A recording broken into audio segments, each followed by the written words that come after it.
Tear that ugly windmill down, or I'll fine you into bankruptcy. Darlene Pruitt. Oh, a tyrant with her laminated badge and smug grin, screeched her golf cart to a halt in my driveway, leaped out, and stabbed her finger at my grandfather's windmill like it personally offended her. No hello, no warning, just pure entitlement. I stood there, coffee steaming, as this woman who'd ignored me for a decade demanded I destroy the one thing that supplied clean water to her sink, and every house on this cul-de-sac, for 32 years, including hers. You know what that thing actually does? I asked. She sneered. I don't care. It looks trashy. Covenants say remove it. 30 days. $100 per day after. She flung the certified letter at me and peeled out. Fatal error. Because if those blades stop turning, every faucet here goes bone dry, starting with hers. I've got the valve in my hand, ready to twist. Worst HOA nightmare you've survived. How would you hit back? Drop your city/state. I'm reading every comment tonight. I want you to picture the Texas hill country in mid-October, when the cedar elms have turned the color of old pennies, and the air smells like dust and diesel, and the faint sweetness of someone burning brush 2 fields over. That is where I grew up. That is where I stayed. My name is Gentry Callahan. I am 54 years old. I run a small agricultural supply business out of a converted equipment barn about 3 miles east of Kerrville, and I live on the same 7-acre parcel my grandfather, Olin Callahan, bought for back taxes in 1968. Not because I couldn't leave. I had offers. I had a scholarship to UT Austin and a girl who wanted to move to Denver, and a decade or so where I thought maybe I'd become somebody different. But the land had a weight to it, the kind you feel in your boot soles when you walk it at dawn. I came back at 31 and never looked west again. The Windmill is the first thing you see when you turn off Route 16 onto Crescent Fork Drive. It stands 42 feet tall, hand-welded galvanized steel, 8-blade fan assembly, cast iron gearbox that Grandpa Olin bought salvage from a Deaf Smith County ranch in 1988. It sits over a limestone aquifer that hasn't run dry in recorded county history. For decades, that windmill fed a gravity flow system Grandpa rigged himself. Water rises into a 500-gallon storage tank on a cedar post tower, then distributes by pipe to the 11 homes that got built around my property when Crescent Fork was platted as a residential subdivision in the mid-1990s. Here is the critical piece that becomes very important later. Before a single house was built, Grandpa Olin negotiated a recorded water service easement with the original developer. The easement runs with the land. Every deed on Crescent Fork Drive references it. It is, in the dry language of Kerr County property law, an appurtenant easement for the conveyance of groundwater, and it is permanent. I'll explain why that matters in about 10 minutes, and trust me, it matters. The HOA was formed in 2003. Darlene Pruitt became president in 2018 after running essentially unopposed. Her one competitor withdrew after what multiple neighbors described as a prolonged and uncomfortable conversation about resale values. Darlene is 61, retired from a title insurance company in San Antonio, and she has brought to her HOA presidency the focused energy of someone who peaked professionally and is not prepared to admit it. She sends emails at 11 p.m. She has a printed copy of the covenants in a 3-ring binder she carries to every annual meeting. She once issued a formal warning to a neighbor, Beau Treadwell, for a wind chime she deemed acoustically intrusive. The first time she came for the windmill, it was a friendly notice slipped under my door in March. Pastel yellow paper, printed in Comic Sans, which somehow made it worse. The windmill, she wrote, did not conform to the neighborhood's architectural aesthetic. She included a photograph she had apparently taken from the road, with the windmill circled in red marker. I folded it in half, stuck it in the kitchen junk drawer, and forgot about it. That was my first mistake.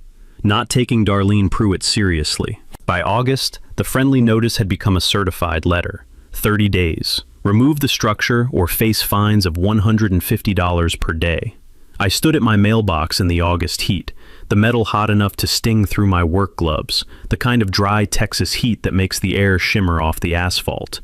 And I read that letter twice. Then I walked inside, poured a glass of well water over ice, and started making calls. The thing about petty authority is that it almost always overestimates how many weapons it has. Darlene Pruitt's opening move was to schedule an emergency HOA board meeting. Just her vice president Floyd Garza, and the treasurer, a quiet retired pharmacist named Otis Weems, who would later become important to this story for very different reasons. The three of them voted 2-1 to formally cite me for violation and begin the fine accrual clock. Otis was the one dissenting vote. He told me later he'd asked Darlene point blank, "What happens to the water?" She told him the city would handle it. There is no city water service on Crescent Fork Drive. Darlene either didn't know this, or she knew and didn't care. Neither option speaks well of her. I got the formal citation on a Tuesday. By Thursday morning, I was sitting across a wood veneer desk from a real estate attorney named Philippa Broward in a small office above a barbecue joint on Water Street, and I had my grandfather's original easement documents spread out in front of her. The smell of mesquite smoke drifted up through the floorboards the entire meeting. Philippa read slowly, made small sounds of approval, and then looked up at me over her reading glasses. "You know what this is?" she said. "I've got a guess," I said. "This is an appurtenant easement, recorded in 1994, that runs with the title of every property on that cul-de-sac. It is not subject to HOA covenants.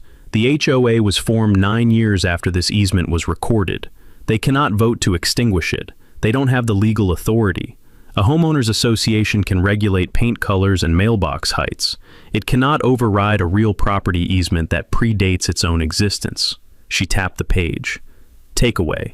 If Darlene shuts down that windmill, she's not enforcing an HOA rule. She's interfering with a legal property right of 11 homeowners, including herself. That last part.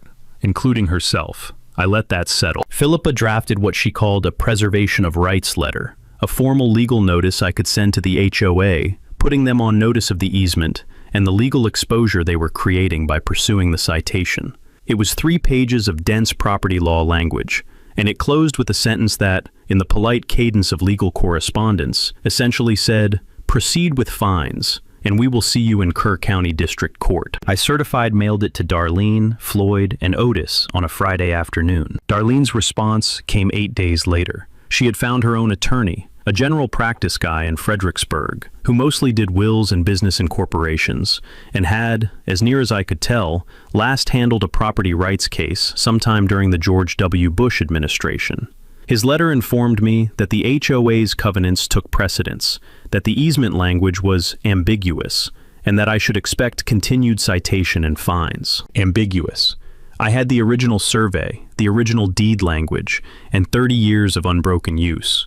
Ambiguous was doing a lot of heavy lifting in that letter. I did 2 things. First, I paid the first fine, $150, check cut and certified mailed, because I wanted a paper trail showing I was engaging in good faith. Second, I called Otis Weems. Otis picked up on the second ring. He sounded relieved that someone had called. We talked for 40 minutes. By the end of it, I understood 3 things. Darlene had not consulted the full HOA membership before issuing the citation. The board vote had not been properly noticed, per the HOA's own bylaws, which required 72 hours written notice to all homeowners before any enforcement action. And Otis, quiet, careful, pharmacist-precise Otis, had been keeping notes. He'd been keeping notes for 2 years. Darlene, to her credit, did not back down when she got the attorney letter. I respect that in an antagonist. She doubled down, which is both her greatest flaw and the reason this story ends the way it does. Her next move was to contact Kerr County Code Enforcement. She filed a complaint alleging the windmill was an unpermitted structure that posed a safety risk to adjacent properties. A county inspector named Warren Shell drove out on a Wednesday morning, boots crunching on the caliche gravel of my driveway, clipboard in hand, looking vaguely like a man who already knew this was going to be a long day. He walked the perimeter. He measured.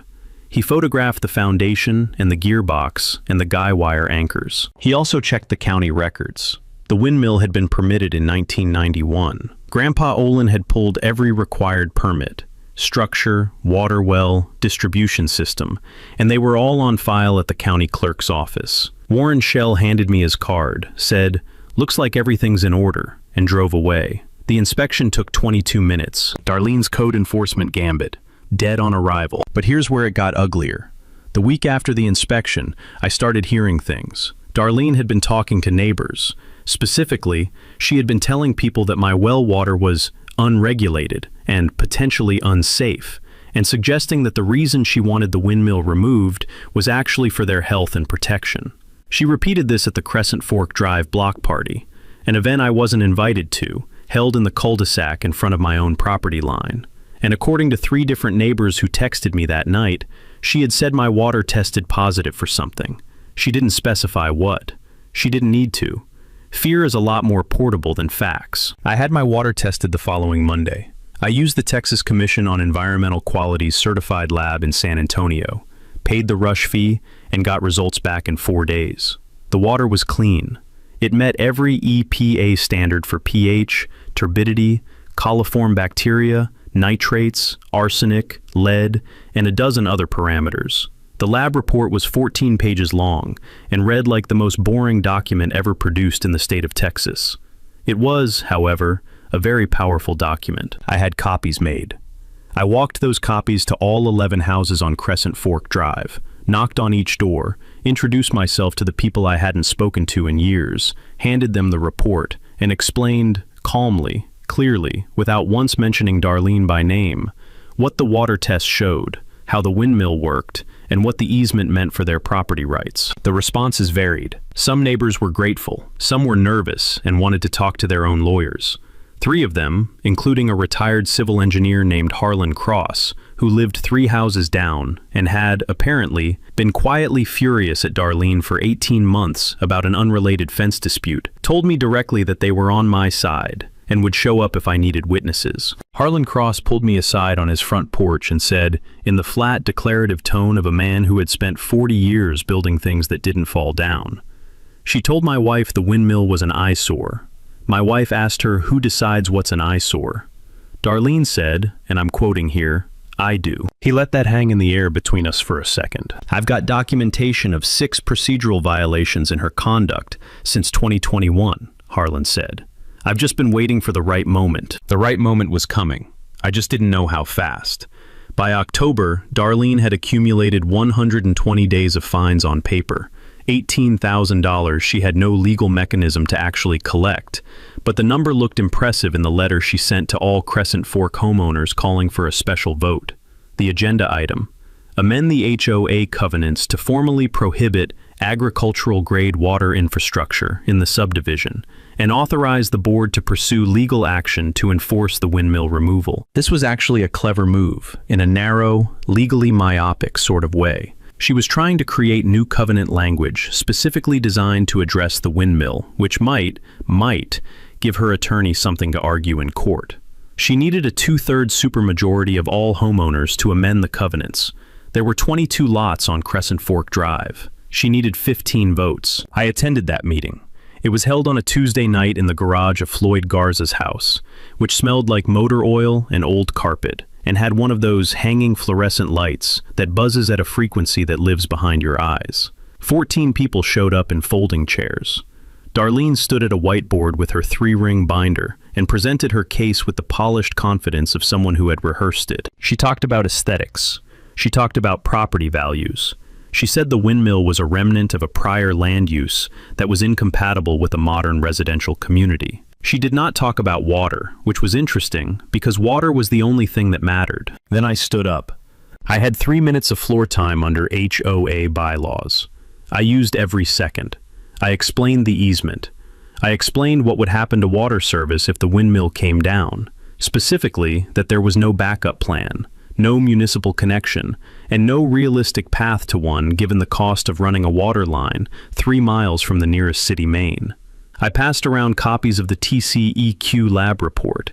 I said, quietly and clearly, that anyone who voted to amend those covenants was voting to create a water emergency for their own home. The vote failed.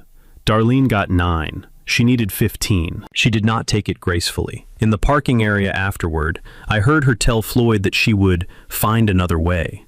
Floyd looked uncomfortable. Otis, who had been sitting in the back row taking notes on a yellow legal pad, caught my eye on the way out and gave me a small, deliberate nod. I didn't know it yet, but Otis had found something. He called me the next morning and asked if I could meet him at the coffee shop on Sidney Baker Street. He arrived carrying a manila folder and ordered a decaf like a man preparing to deliver news that required a clear head. "I've been going through the HOA financials," he said. He opened the folder. Darlene has been collecting a management fee for her services as president. It's buried in the operating budget under administrative services, $3,000 a year, paid to an LLC she owns called Pruitt Property Solutions. I looked at the documents. Is that legal? Under our covenants, board members are explicitly prohibited from receiving compensation for board service without unanimous member approval. There has never been a member vote on this. He tapped the folder.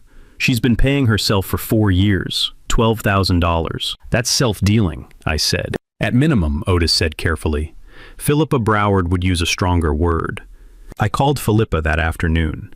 She used the word breach of fiduciary duty. She also said, with the calm professionalism of someone mentally calculating billable hours, that we now had leverage, real leverage, the kind that changes the conversation entirely.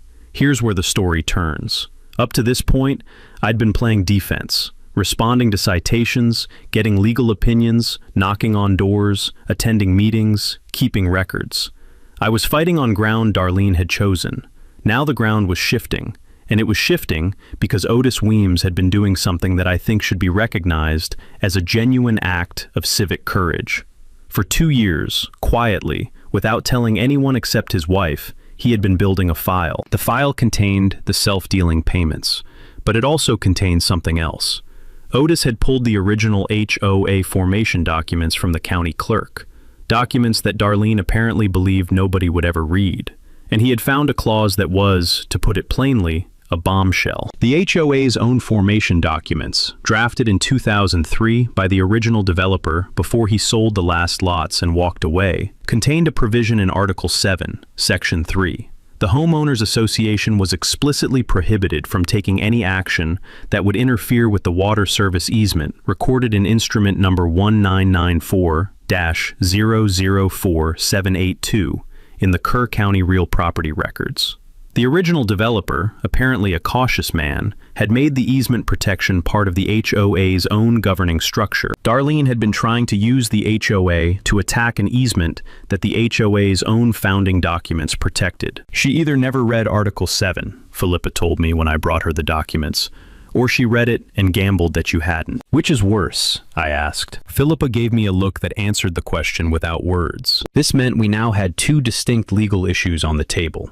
Issue 1. The Windmill citation was not just unenforceable, it was a direct violation of the HOA's own governing documents, which potentially exposed Darlene and the board to personal liability. Issue 2. The self-dealing payments were a breach of fiduciary duty, which under Texas nonprofit corporation law, HOAs in Texas are typically formed as nonprofit corporations, could mean personal liability for Darlene and potentially Floyd, if he had known and approved. Philippa laid out 3 options. Option 1, file suit immediately, go public with everything, and let the courts handle it. Option 2, send a demand letter giving Darlene 60 days to resign, repay the funds, and formally withdraw all citations. Option 3, and this was the one that made me sit back in my chair, wait. Let Darlene make one more move. Let her go further. Because the further she went, the more exposed she became, and the more satisfying the conclusion. I am not a patient man by nature. I have my grandfather's temper and my grandmother's stubbornness, which is a difficult combination in a negotiation. But I looked at Otis, who was sitting in the chair beside me with his legal pad and his decaf, and I remembered what he'd said at the coffee shop. I've been waiting for the right moment for 2 years. I told Philippa, option 3, we wait, but we prepare. The preparation phase lasted about 6 weeks, and it was one of the most satisfying periods of my adult life. There is a particular pleasure in building something that a person with bad intentions is going to walk directly into, and I experienced that pleasure in full. Step 1 was documentation infrastructure. I hired a licensed surveyor to formally document the windmill's location, the well, the distribution system, and every point where the water lines crossed other properties. This produced a legal survey drawing, stamped and signed, admissible in court, that established beyond any possible dispute the physical scope of the water service operation. Cost, $1,100. If Darlene wanted to claim the windmill was just a decorative structure, this drawing made that argument impossible. Step 2 was the easement quiet title action. Philippa filed a quiet title petition in Kerr County District Court, asking the court to formally confirm and record the scope of the 1994 easement. A quiet title action is a legal proceeding that definitively establishes who owns a property right, in this case, the right of all 11 homes to receive water service from my well. Once a court grants quiet title, that determination is permanent and binding on everyone, including any future HOA boards. It's the legal equivalent of putting up a concrete wall. Nobody gets to re-argue it. Filing fee, $430. Service of process on the HOA, $65. Step 3 was the physical preparation, and this is the part that the neighbors still talk about. Harlan Cross and I spent 3 weekends building a secondary water storage system, 2 additional 500-gallon polyethylene tanks on a reinforced cedar post tower, fed by a secondary pump line from the aquifer as a backup to the windmill's primary gravity flow. The tanks were connected to the distribution system through a valve manifold Harlan designed. If anyone cut off the windmill's mechanical operation, the backup tanks would maintain water service for approximately 8 to 10 days, more than enough time to get a court injunction. The backup system was entirely on my property. It was entirely permitted, and it was entirely invisible from the road, tucked behind the equipment barn, behind a cedar hedgerow that had been growing there since 1985. Darlene would never see it coming. Step 4 was the coalition. I had, by this point, 7 of the 11 Crescent Fork homeowners actively on my side. Harlan Cross had his documentation of Darlene's procedural violations. Otis had the financial records. A neighbor named Shelby Prudhomme, no relation to Darlene, a coincidence she apparently found irritating, was a paralegal and had offered to help organize the documentary evidence. 2 other neighbors had agreed to provide sworn affidavits about Darlene's public statements regarding the water quality, including her claim that the water was unsafe. Step 5 was the press. I made a phone call to a reporter named Vaughn Tillotson at the Kerrville Daily Times, who covered local government and property disputes. I didn't give him the story yet. I just told him there was a story coming about an HOA water dispute, and gave him enough context to understand why it mattered. Vaughn told me to call him when it was time. Now, here's the legal financial architecture in plain terms, because I think it's worth understanding. The combination of a recorded easement, a quiet title action, and the HOA's own Article 7 meant that Darlene's citation was not just wrong, it was actionable in 3 separate directions. First, as a violation of her own organization's governing documents, which exposed her personally. Second, as tortious interference with a property right, which is a civil claim I could bring against her individually. Third, as a basis for a declaratory judgment that the windmill could never be subject to HOA enforcement, permanently. We weren't just defending the windmill, we were building a legal structure that would protect it forever, and protect every homeowner's water rights with it. Takeaway: when someone comes at a recorded easement with HOA covenants, they're bringing a butter knife to a geological survey. It doesn't end well for the butter knife. I spent those 6 weeks doing this work in the evenings and on weekends, after the supply business closed and after supper, sitting at the same kitchen table where Grandpa Olin used to do his books. The wood is scarred and stained, and the legs are slightly uneven, and I have never once considered replacing it. Outside the window, the windmill turned in the night breeze, slow and steady, the metal groan of the gearbox carrying across the dark yard the way it always had. Some sounds become part of you.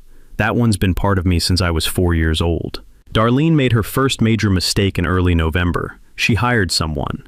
I don't know exactly how she found him. My best theory involves a conversation at the bar at the Crescent Fork Country Club, which is about 6 miles from the neighborhood and has approximately 0 relationship to Crescent Fork Drive, but is where Darlene apparently did most of her strategizing. His name, as best I could determine, was Dale, and he arrived on a Thursday evening in a white pickup truck with no company markings, pulled off the road onto the county right-of-way adjacent to my property, and spent about 40 minutes examining the windmill's guy wire anchors from a distance. I know this because I have trail cameras. I have had trail cameras since 2019, when a neighbor's dog kept getting into my equipment shed. They cover the driveway, the well housing, the base of the windmill, and the property perimeter along Route 16. They send motion-triggered clips to my phone. At 6:47 p.m. on a Thursday in November, my phone buzzed 17 times in 20 minutes. Dale did not touch anything that night. He left. I downloaded the clips, time-stamped them, and emailed them to Philippa. She sent a letter to the HOA the next morning, noting that any interference with the windmill structure or the water distribution system would constitute criminal trespass and potentially criminal mischief under Texas Penal Code Section 28.03, which is a felony if the damage exceeds $2,500. She also mentioned, in that same letter, that she was now aware of possible surveillance activities, and that any such activity would be documented and addressed accordingly. Takeaway: Texas Penal Code 28.03, criminal mischief causing damage over $2,500, is a state jail felony. Messing with infrastructure isn't a civil matter, it's a criminal one. Dale did not come back. Darlene's second move was more direct. On a Saturday morning in mid-November, she knocked on my door. She was dressed in what I can only describe as business casual for a person who wanted to appear approachable. Pressed jeans, a blazer, her lanyard absent for once. She had a check in her hand, $10,000, made out to Gentry Callahan, drawn on an account that appeared to be personal. She held it out like a peace offering and told me she wanted to resolve the dispute amicably, and that this was compensation for the inconvenience. I didn't take the check. I also didn't close the door. "Darlene," I said, "I have a security camera on this porch. It's been recording since you knocked." She looked at the small black housing above the door frame. Then she looked back at me. "What you are offering me," I said, "in exchange for dropping a legal action, recorded on video, meets the definition of an improper payment in a pending legal matter. I'd talk to a lawyer before you finish that sentence." She put the check back in her blazer pocket. We looked at each other for a moment. The air smelled like cedar and wood smoke, and the particular cold of a Texas November morning that gets under your collar. "You should know," I said, "that the quiet title hearing is scheduled for the 14th, and there are things on the record now that you probably need to be aware of." I let that sit. "Have a good morning, Darlene." I closed the door. I pulled the porch camera footage immediately and sent it to Philippa with a subject line that read, "You're going to want to see this." Philippa called me back within 20 minutes. Her voice had the careful, controlled energy of a lawyer who has just been handed something very good. She said she was going to advise the HOA's attorney of the incident. She said the attempted payment, on video, in the context of pending litigation, was the kind of thing that tends to accelerate a defendant's willingness to settle. I told her to hold on settling. I wasn't ready to settle. Darlene's last move before the climax was to call a full HOA annual meeting for the first Saturday in December. She sent notices to all 22 lots. She reserved the fellowship hall at the First Methodist Church on Main Street, which seats about 100 people and has the particular acoustic quality of a room where bad news travels very clearly. She hired, and I mean this literally, a presentation clicker and a projector. She was going to make a show of it. I heard about the agenda from Otis, who was still technically on the board and still technically receiving all board communications. The agenda had 3 items: property values, neighborhood aesthetics, and infrastructure concerns. Under infrastructure concerns, Darlene had prepared a slide deck.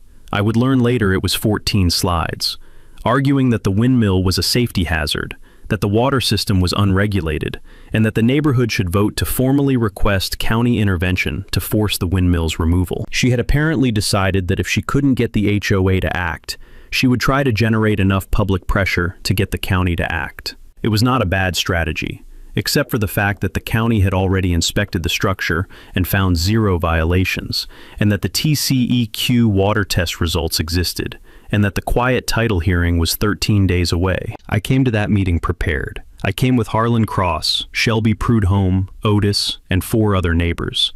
I came with a folder. I also, and this was Shelby's idea, and it was a good one, contacted Vaughn Tillotson at the Kerrville Daily Times and told him the meeting was a matter of public concern affecting access to water for residential properties, and that he might want to attend. Vaughn brought a notebook and a photographer. A local reporter at an HOA meeting changes the energy of the room in a very specific way. Darlene noticed Vaughn immediately. Her jaw tightened. She asked him, publicly, why he was there. He said he was covering a story about residential water rights. She told him this was a private meeting. He pointed out, accurately, that under Texas law, meetings of organizations that govern private covenants affecting property rights are not, in fact, private when members of the governed community are present. He was cordial about it. he was also not leaving. Darlene went through her slide deck. It was, in the cold light of everything I now knew, a performance of remarkable brazenness. She showed photographs of the windmill. She used the words industrial structure 4 times. She said the water system had not been independently verified for safety, at which point several neighbors looked at each other with the expression of people who had received a 14-page TCEQ lab report. And she suggested the county could be petitioned to require municipal water connection as a condition of continued residential occupancy. Municipal water connection for Crescent Fork Drive would cost, by the most conservative estimate I'd obtained from a licensed plumber named Gordon Vaught, between $8,000 and $15,000 per lot, plus the cost of the main line extension from the city. For a street of 22 homes, you were looking at a minimum of $300,000 in infrastructure costs. Darlene had put that on the table as a solution. I waited until she opened the floor for questions. Then I stood up. "Darlene," I said, "I have a few documents I'd like to share with the group." I walked to the front of the room, my boots loud on the linoleum, the fluorescent lights humming overhead, and I put 3 things on the table in front of the projector: the TCEQ water test results, the HOA formation document showing Article 7, and the Kerr County District Court filing showing the quiet title petition. "I'd also like to note," I said, "for the record and for anyone taking notes, that under the HOA's own formation documents, Article 7, Section 3, the board is expressly prohibited from taking any action interfering with the water service easement this windmill serves. Any member vote to petition for its removal would itself be a violation of our governing documents." The room was very quiet, and I'd like to ask the treasurer, I said, looking at Otis, if he would be willing to speak to the membership about the line item in the operating budget labeled Administrative Services. Otis stood up. He had his legal pad. He spoke for 4 minutes in the flat, precise voice of a man who has been waiting a long time to say something true. He explained the payments. He explained the LLC. He named the amount. He named the years. Darlene said, "Those payments were disclosed." Otis said simply, "To whom?" Nobody in the room could answer that question, including Darlene. The quiet title hearing was on a Thursday morning, December 14th, in the Kerr County District Courtroom on Earl Garrett Street. It is a 1920s courthouse with marble floors and tall windows and the smell of old wood and paper that accumulates in government buildings over a century. I arrived early enough to hear my own footsteps echo. Darlene was there with her attorney. Floyd Garza was not. He had resigned from the board 10 days earlier, quietly, by email, citing personal reasons. 2 of the neighbors I'd spoken to were in the gallery. Vaughn Tillotson was in the gallery. Otis was in the gallery with his legal pad, as he always was. The hearing itself was, by legal standards, not dramatic. Philippa presented the easement documents, the formation documents, the recorded survey, the chain of title. The HOA's attorney made his ambiguous argument. Judge Arlene Fitch, 67 years old, Kerr County native, 22 years on the bench, asked him, in the patient tone of someone who has heard a great deal of property law in her time, to specify which language in the 1994 easement he considered ambiguous. He specified. She looked at the document. She looked at him. She said, "Counsel, the language says perpetual and appurtenant, running with the land in fee simple. That is, among the least ambiguous formulations in Texas property law. Are you prepared to argue otherwise?" He was not, it emerged, prepared to argue otherwise. Judge Fitch granted quiet title. She confirmed the easement, its scope, and its permanent and binding nature on all lots in the Crescent Fork subdivision. She also issued a declaratory judgment, on Philippa's motion, that no HOA covenant or board action could lawfully interfere with the easement's operation. She signed the order in about 4 minutes. The courtroom clerk stamped it. It would be recorded in the county property records by end of business. Then came the part that Vaughn Tillotson wrote about in his article the following Tuesday. Outside the courthouse, on the front steps, in the December cold, the sky the particular white-gray of a Texas winter morning, the air smelling of cedar and exhaust from Earl Garrett Street, Darlene stopped me. "You realize this isn't over," she said. I looked at her. She was in her blazer again, no lanyard. Her attorney was already walking to his car. "Darlene," I said, "I want to show you something." I pulled out my phone. I opened the trail camera footage from November. Dale, the white truck, the 40 minutes of circling my property. I showed her the timestamp. I showed her the plate number, which I had run through a public vehicle records search. "I also have the porch footage from the morning you brought the check," I said. "Philippa has copies of everything. The Kerrville Daily Times has been briefed, and the HOA's financial records, the ones with the LLC payments, have been referred to the Texas Secretary of State's office for review, because HOA boards in Texas are governed by nonprofit corporation statutes, and self-dealing is a reportable issue." I was not shouting. I was not angry, or at least I wasn't showing it. I had my grandfather's voice in my head, Olin Callahan, who had built that windmill with his own hands and never once needed to raise his voice to make a point. And I kept mine level. "I don't want your resignation today," I said. "I want you to go home, call a lawyer who actually practices property law, and think hard about the difference between a fight you can win and one you've already lost. The windmill stays, the water keeps running, and the next time you knock on my door, make sure you've read Article 7 first." Vaughn Tillotson, standing 6 feet away with his notebook, wrote all of that down. His article ran the following Tuesday under the headline, "Kerr County Court Affirms Water Rights in HOA Dispute. Board President Faces Financial Review." It was shared 1,200 times on Facebook in the first 48 hours. The Kerrville Daily Times hasn't had a piece do numbers like that since the 2011 wildfire coverage. Darlene Pruitt submitted her resignation as HOA president by email on December 19th. She did not offer a reason. She did not respond to Vaughn's request for comment. The check for $12,000, the accumulated self-dealing payments, was repaid to the HOA operating account in January, after a brief negotiation that Philippa handled, and which I was not party to, but which Otis described to me as efficient. The new HOA board was elected in February. Otis Weems became president, which suits him perfectly. He runs meetings in exactly the time they're supposed to take, sends notices exactly when the bylaws require, and has never once carried a lanyard. Harlan Cross joined as vice president.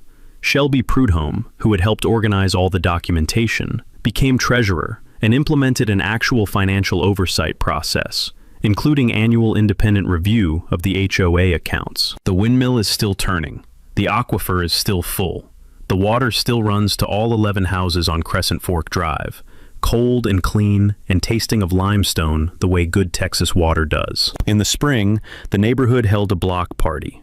The real kind, not the kind Darlene organized where certain people weren't invited. Everybody came. We set up tables in the cul-de-sac, and Harlan smoked brisket for 9 hours, and Shelby made a sheet cake that said, in blue frosting, "Water rights, still flowing," which is probably the nerdiest cake I've ever eaten, and also one of the best. I did one more thing, and it was the thing I'm most proud of. The quiet title action, the attorney fees, the water system backup installation, the total legal and infrastructure cost came to just under $14,000. Philippa had agreed to a reduced rate because, in her words, the case was the most fun she'd had in a courtroom in 5 years. I also received, in late January, a check from the HOA's operating account. The repaid $12,000 was, by board vote, designated for a specific purpose. The Olin Callahan Water and Land Stewardship Scholarship, named for my grandfather, administered through Schreiner University in Kerrville. Annual award to a Kerr County student pursuing a degree in environmental science, agricultural engineering, or rural land management. First recipient, a 20-year-old from Ingram named Truly Odom, who wants to study aquifer hydrology and came out to my property in March to see the windmill and asked me 45 minutes of very good questions about the gearbox and the distribution manifold. Grandpa Olin would have liked her a lot. The windmill will outlast me. The aquifer will outlast the windmill. The easement, now confirmed and recorded and permanent, will outlast all of us.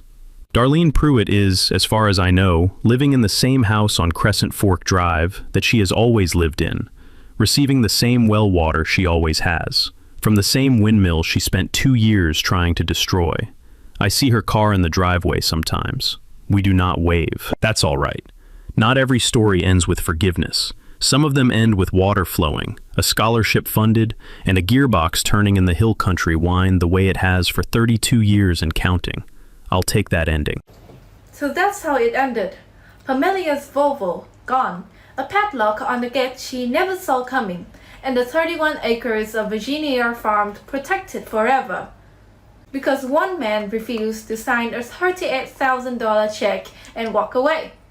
Pamela had the law firm, planning board, 6 years of power, and 140 families behind her. And she still lost, not because court was stronger, not because he had more money, not because the system suddenly decided to be fair. She lost because she assumed court would do what most people do when they get a certified letter with a county seal on it. Read it once, feel sick, give up. He did something different. He read it again, slower, and started asking what she hadn't read. Turns out she had missed quite a bit. That's the real lesson here. Petty power depends on you not knowing your rights. The moment you do, the whole thing collapses. I've heard from a lot of you. Fines that make no sense. Rules that seem to apply to only your house. Board members who confuse their HOA badge with a badge of law enforcement. Most of you felt alone in it, like the system was a wall with no door. Court found the door. It was in the deed from 1974, in a courthouse filing from 2008, and in a Virginia statute most people have never heard of. The door is almost always there. If you got a story like this, drop it in the comments. The more people share, the more people realize they're not alone in this. Subscribe if you want to keep hearing about the ones who fought back. And remember what this whole story came down to. They were counting on you not reading the fine print. Start reading it.